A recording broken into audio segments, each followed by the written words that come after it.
Ek is Henry, die eienaar van Quality Beef Butchery. Ons is hier van Appington af. Ons slaghuis is nou so 6 maande oud. En ja, ons doen nou baie wyd verskeidenheid vleisprodukte. Meestens net A-graad bees, A-graad lam. Wat ons bietjie anders maak van ander slaghuise is elke steak wat by ons gekoop word, of wat het sy sirloin, T-bone, of ramp is verouderde steak, soos die kliënt dit soek. Ons doen dry aging op die T-bones en ons doen wet aging op die rams en die sirloins. So gemiddeld word ons minimum waar die steaks verouder tot op 21 dae wet age.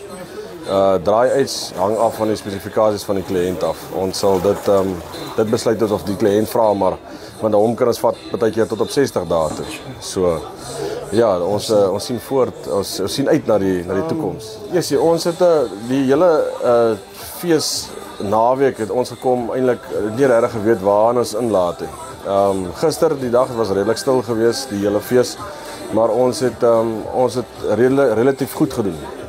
En wat vir my positief is, die kliënte wat gekoop het, kom weer terug om weer te koop, so dit wys ons doen iets reg.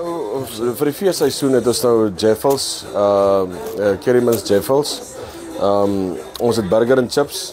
Ons het ons eie rations wat ons maak, smoky cheesy rations wat ons self maak in die slaghuis, wat verskriklik lekker is. Dis 'n nuwe ding, maar ons sien hy gaan baie gewild raak. En dan die braaivleise sal nou lamchoppies wees, sosaties, beesosaties, hoendersosaties.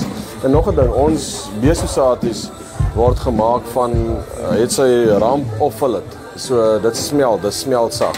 Dis jy kry nie by ons 'n Thai sosatie nie. En dan het ons 'n jalapeno kaaswors. Ons het ons boereworse. Ons het eintlik alles wat vleis is, het ons alles hierso. Maar ekstra soos ek sê is die Jeffels, die burgers, hamburger en chips.